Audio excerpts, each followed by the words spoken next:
नमस्कार दोस्तों, मैं टैलेंट ऑफ इंडिया से रोहताज सिंह योगी आज आपको लेकर आए हैं नरला विधानसभा क्षेत्र। और अब राजनीति बहुत गर्म है, 5 राज्यों में चुनाव हो रहे हैं। उसके साथ साथ अब दिल्ली के अंदर निगम चुनाव की तैयारियां चल रही हैं। तो जानते हैं हमारे साथ में NK वर्मा जी हैं, जो एक प्रॉपर्टी डीलर भी हैं, समाजसेवी भी हैं।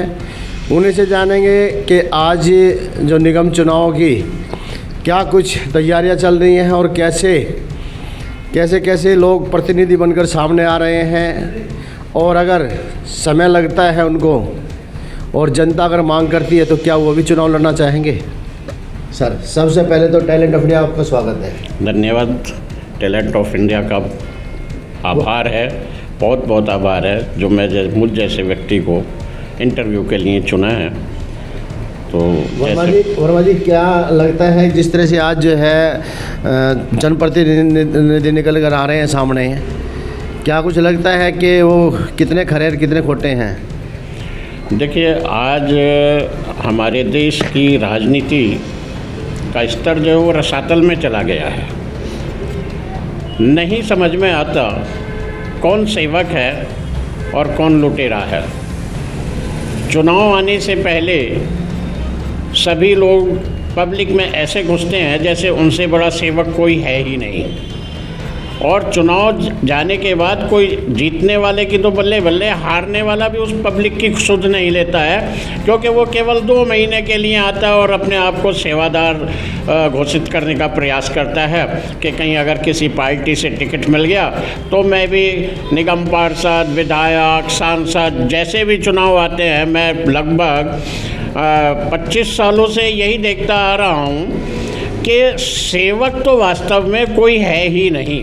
अभी तक हमारी राजनीति का स्तर इतना गिर चुका है कि एक दूसरे को गाली गलौज के अलावा कुछ कहते ही नहीं। विकास की तो कोई बात ही नहीं करता है। वादे इतने करते हैं, बेशुमार वादे करते हैं। अब देखिए, मैं किसी भी पार्टी विशेष का नाम तो नहीं लूँगा, लेकिन हमारी दिल्ली को ही देख लो। एक आंदोलन हुआ, अन्ना आंदोलन के नाम से, बहुत बड़ा आंदोलन था, और उसमें मैं समझता हूँ कि जनभावनाओं को कैश किया गया था। वहाँ हर वर्ग का व्यक्ति, दलित से लेके ब्राह्मण तक वहाँ उपस्थित था, क्योंकि वो दर्द से करा रहा था उस समय, और उसको लगा कि इस आंदोलन से कुछ राहत मिलेगी। उसका मुख्य मुद्दा था जन लोकपाल बिल, और मात्र जन लोकपाल बिल पर इतना भ्रमित किया उस आंदोलन ने कि शायद ऐसा लगा लोगों को कि जन लोकपाल बिल जो है एक ऐसी जादू की पुड़िया है जो सभी लोगों के दर्द को दूर कर देगी, दर्द का निवारण होगा। लेकिन उसी में से एक चतुर व्यक्ति निकल के आए और उन्होंने अपनी पार्टी खड़ी कर दी। अन्ना कहाँ हैं आज किसी को नहीं मालूम, और उन्होंने झूठ बोल कर, मैं तो कहूँगा आज लगता है झूठ, उस समय तो लगता था लोगों को कि इससे सच्चा इंसान, इससे बड़ा सेवक शायद ही कोई हो। लेकिन ऐसा कर के उन्होंने सत्ता हासिल कर ली, और फिर वही ढाक के 3 बात। पहले कहते थे उस नेता को जेल में भेजूंगा, उसे जेल में भेजूंगा, उसने इतना भ्रष्टाचार किया, उसको जेल में। लेकिन किसी को आँच तक नहीं आई, सिर्फ स्वार्थ की राजनीति रह गई। पब्लिक कुछ है ही नहीं। पब्लिक के लिए, आम जनता के लिए आप क्या कर रहे हैं? फ्री की सौगात दे रहे हैं। भ्रष्टाचार, इससे बड़ी रिश्वत तो कोई हो ही नहीं सकते। एक बात बतलाओ, आप रोजगार पे ध्यान दीजिए, रोजगार बढ़ाइए, स्वास्थ्य सेवाएं बढ़ाइए, शिक्षा को उन्नत कीजिए। अब इन्होंने पिछले 7 साल हो गए इस सरकार को लगभग, मोहल्ला क्लिनिक खोले थे।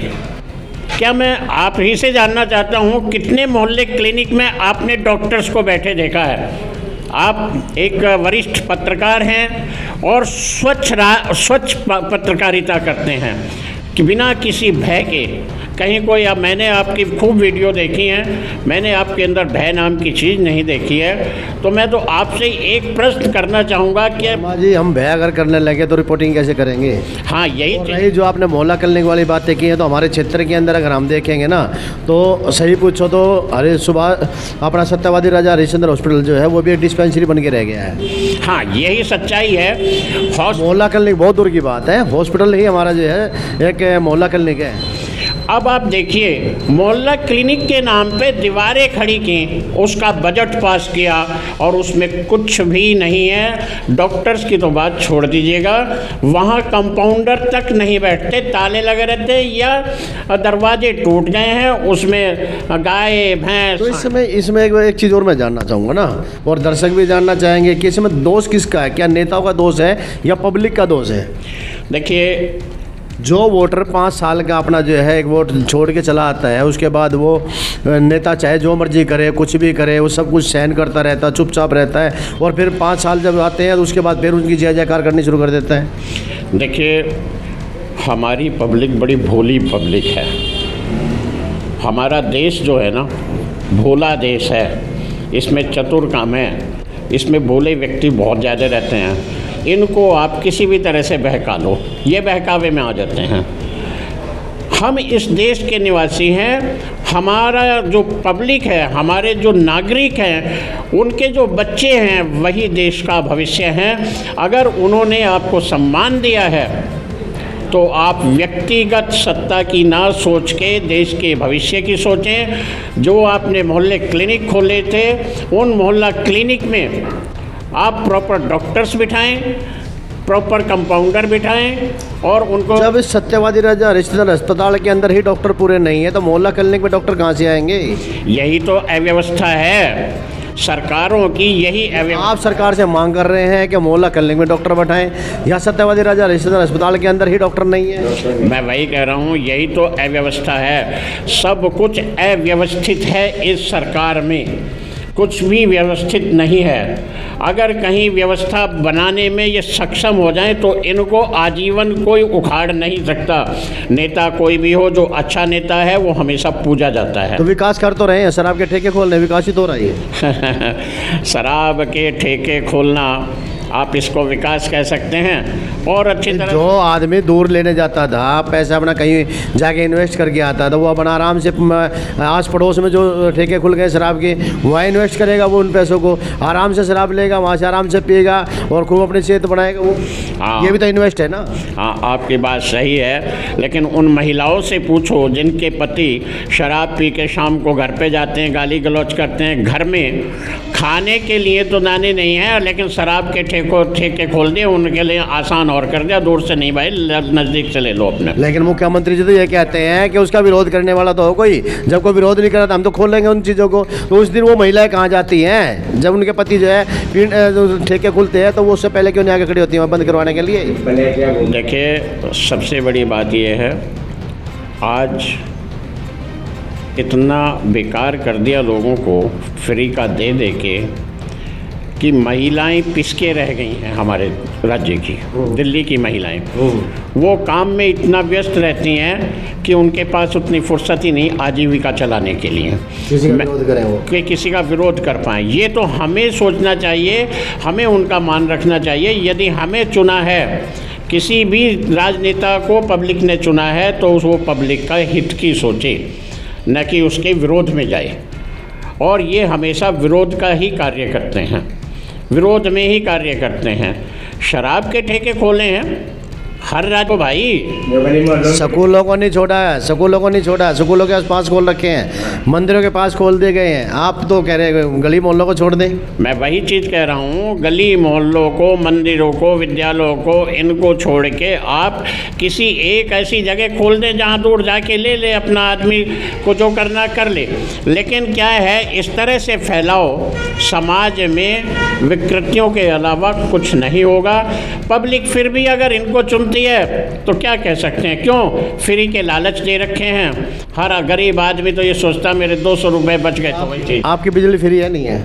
नहीं, हमारी बिजली फ्री नहीं है जी। पानी फ्री आ रहा है? नहीं, पानी भी फ्री नहीं है। तो सरकार कह रही है पानी बिजली फ्री है। देखिए, अब उनका अपना पैमाना है, हम क्या कह सकते हैं। हमें तो पता लगा कि 200 आपके क्षेत्र में कुछ काम हो रहे नहीं हो रहे हैं? देखिए, विधायक फंड जो है, इतना फंड है, अगर वो चाहें तो अपने क्षेत्र को पेरिस बना सकते हैं। दिखाने के लिए कुछ काम तो करने ही पड़ेंगे। एक विधायक का एक साल में 70 करोड़ का वो है। नरेला से अगर मैं बताऊं आपको तो यहाँ पे 4 बॉर्डर लगते हैं, और चारों बॉर्डरों की अगर सड़कों को देखोगे तो उनकी हालत इतनी बुरी है कि शायद हरियाणा के, क्या यूपी, उत्तर प्रदेश के किसी गांव देहात में अगर हम कहें मायावती और अखिलेश की सरकार के समय की बातें अगर बोलेंगे तो भी उस समय ऐसे रोड नहीं हुआ करते थे। बिल्कुल सच्चाई है। आज की तारीख में दिल्ली के जो रोड हैं, मेन रोड पे भी गड्ढे हैं, वो भी नहीं भर पा रही है। ये गड्ढे कहाँ हैं? सड़कें ही गड्ढों में हैं। हाँ, बस ये कह सकते हैं, सड़कें ही गड्ढों में हैं, वो भी नहीं भर पा रही है ये सरकार। तो इससे क्या उम्मीद रखें? और फिर ये कहती है आपके पास में एक अंडरपास है, और जो एमसीडी अंडर आता है, निगम के अंदर जो है आपके क्षेत्र का ही निगम पार्षद और चेयरमैन भी रह चुके हैं, और 5 साल में उन्होंने भी इसका जो है सूद नहीं ली, जबकि अंडरपास पार करते ही साथ इतनी बुरी हालत है, और जब बरसात का समय आता है तो पानी इतना बुरा होता है। देखिए, निगम पार्षद है, आज की तारीख में अगर हम देखें, एमसीडी और दिल्ली सरकार एक दूसरे के पूरक हैं, और जब यहाँ विरोध में बैठे हुए हैं, एमसीडी वाले कहते हैं हमको फंड नहीं देती, और दिल्ली सरकार कहती है कि हमें केंद्र फंड नहीं देता। बहाने के अलावा कुछ नहीं है। इवन तो कर्मचारियों की तनख्वाह भी नहीं दे पा रहे, आज 18 तारीख 17 तारीख हो गई, और इन्होंने डीटीसी वालों की नहीं दे पा रहे। छोड़ो, डीटीसी तो प्योर दिल्ली सरकार की है, उनकी सर हम वहाँ तक नहीं जाएंगे, उतना ज़्यादा दूर जाने की आवश्यकता नहीं है। हमें तो जो बात करेंगे अपने क्षेत्र की बात करेंगे, उसकी ज़्यादा ज़रूरत है। और क्योंकि अब इस टाइम थे अंडरपास के ऊपर हम, और ये तो देखो सभी के लिए जो ज़रूरी है, यहाँ से तो हर कोई निकलता है। यहाँ तो विधायक, और रही बात जैसे आप कह रहे हैं कि एक दूसरे पर ठीकरा फोड़ते हैं, तो यहाँ तो निगम पार्षद भी आम आदमी पार्टी का, विधायक भी आम आदमी पार्टी का, सरकार भी आम आदमी पार्टी की दिल्ली के अंदर। फिर देखिए, यही तो सबसे बड़ी कमी है कि बहकावे में इतना बहकाते हैं, हम ये कर रहे हैं, लेकिन होता कुछ भी नहीं है। जो कार्य होते हैं वो खाने पीने के लिए होते हैं, कुछ नहीं। मैं ऐसे निगम पार्षद को भी जानता हूँ कि चुनाव लड़ने से पहले टूटा फूटे छत वाली घर थी, और आज 4-4 मंजिल की बिल्डिंगें खड़ी हैं वहाँ।